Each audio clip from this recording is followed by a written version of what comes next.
وسهلا ومرحبا معك Hassan Juma Hahai Mora. Bwana, siku leo nikiwa katika mji wa Dodoma nimekutana na ndugu yangu mmoja. Aliponiona tu akanipa msikiti, nikajua ni Mmasai bwana. Baada ya kumhoji na kumuuliza akaniambia anatokea kanda ya Ziwa. Na nadhani mazingira mnaona jinsi alivyo.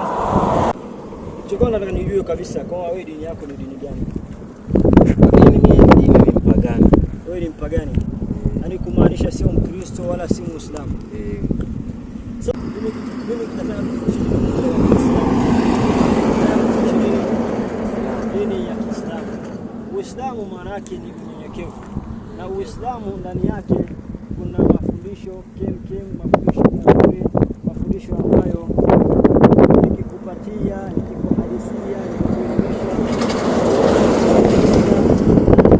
nikikuchukua moja kwa moja kuyafanyia kazi. Mimi naitwa Hassan, ni mkazi na mzaliwa wa Dar es Salaam. Sijui ndugu yangu unaitwa nani? Kwa jina naitwa Rupembe Mayonga, ni mkazi wa Dodoma. Sasa aya ambayo nimekusomea inasema hivi: Wallahu ahad, ya kwamba Allah ni mmoja. Sema Muhammad ni sisi Waislamu, ni mtume wetu ambaye amekuja kwa ajili ya kufundisha dini ya Uislamu na ndiye mtume wa mwisho, na tunaamini hakuna mtume mwingine zaidi ya mtume wetu Muhammad sallallahu alayhi wasallam. Allah ambaye ni Mola wetu anamwambia mtume wetu, sema Muhammad, kuwaambia watu ya kwamba Allah, ya kwamba Mwenyezi Mungu ni mmoja. Sawa? Wewe umesema ni mpagani, na wapagani mara nyingi wanakuwa hawaamini kama kuna Mungu. Wewe unaamini kama kuna Mungu? Siamini kama kuna Mungu. Mimi nataka nikufundishe ili umjue Mungu kisha umwamini. Baada ya kumwamini umfuate. Baada ya kumfuata uwe vizuri zaidi. Yes, uko tayari? Tayari kwa. Safi sana. Kama uko tayari, mimi bwana, sisi Waislamu tuna kawaida moja.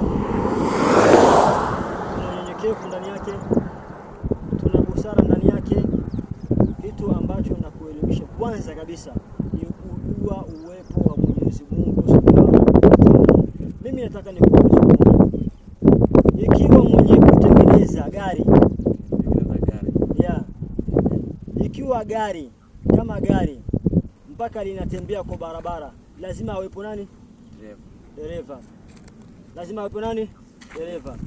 Na hilo gari kuanza kutengenezwa, kuanza kuundwa, lazima awepo nani? Fundi. Ikiwa fundi ile gari inaweza kuwa gari? Hamna. Ikiwa Mwenyezi Mungu, ikiwa kuna mbingu, kuna ardhi, kuna viumbe hai, kuna miti, kuna mimea ambayo ndani yake tunaona juu, lazima kuwepo na nani? Na mtengenezaji nani wa hivi vitu? Na mtengenezaji wa hivi vitu ni Allah Subhanahu wa Ta'ala, ambaye Mungu ambaye ameniumba mimi, akakuumba wewe, akamuumba baba, akaumba kila kitu, akaumba mimea, akaumba vyote vilivyomo ulimwenguni. Akaumba vyote kwa hiyo. Cha kwanza kabisa unatakiwa uamini kuwa kuna Mungu. Kuna nani? Kuna Mungu. Kuna Mungu. Mwenyezi Mungu ndiye ambaye anayeendesha dunia. Mwenyezi Mungu ndiye ambaye anauleta usiku na mchana.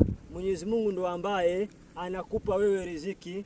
Mwenyezi Mungu ndo ambaye amekupa wewe uhai. Mwenyezi Mungu ndo ambaye amekujalia wewe kuwa na pumzi. Mwenyezi Mungu ndo ambaye amekupatia wewe riziki na mali za ng'ombe, kampa baba yako, kampa babu yako, kawapa ukoo wako, sababu yeye mwenyewe ndiye mtoa riziki, na yeye mwenyewe ndiye mmoja pekee, na yeye mwenyewe hana msaidizi wala hana wa kufanana naye, na wala hana mtoto, na wala hana baba, na wala hana mama. Yeye Mwenyezi Mungu yupo kama yeye. Ndio maana mwanzo nikakusomea aya inasema qul huwa Allahu ahad, sema e Muhammad kuwaambia watu wako ya kwamba Allah ni mmoja. Lam yalid wa lam yulad, hakuzaa na wala hakuzaliwa. Walam yakul lahu kufuwan ahad, na wala hana mfanano wake. Sawa? Allah Mwenyezi Mungu hajazaliwa, Mwenyezi Mungu hana mfanano wake wa kufanana naye. Yeye ndiye wa mwanzo na yeye ndiye wa mwisho na yeye ndiye wa kila kitu. Uislamu wetu unatufundisha kunyenyekea. Uislamu unafundisha kumfanyia Uislamu unafundisha kumfanyia mtu kitu kizuri. Uislamu unamfundisha kumfanyia mtu jambo zuri. Uislamu unatufundisha maisha ndani yake, unatufundisha namna ya kukaa na watu vizuri. Uislamu unafundisha namna ya kusaidiana na watu vizuri. Uislamu unatufundisha namna ya kuongea na watu vizuri. Uislamu unatukataza sisi kutukanana. Uislamu unatukataza sisi kuuana. Uislamu unatukataza sisi kudhulumiana. Uislamu unatukataza sisi kuzini. Uislamu unakataza kuiba mke wa mtu. Uislamu unakataza kumzini mtoto wa mtu. Uislamu unakataza kula mali ya mtu. Uislamu unakataza kuiba mali ya mtu. Uislamu unakataza kufanya vitu vibaya na vitu vichafu. Uislamu ni mzuri, ni mbaya. Inapaswa Uislamu uwe mzuri. Kwa nini? Kwa sababu una sifa nyingi sana. Kwa sifa nilizokueleza yafaa Uislamu kwa mzuri. Pamoja sana. Shukran jazila. Allah akulipe kila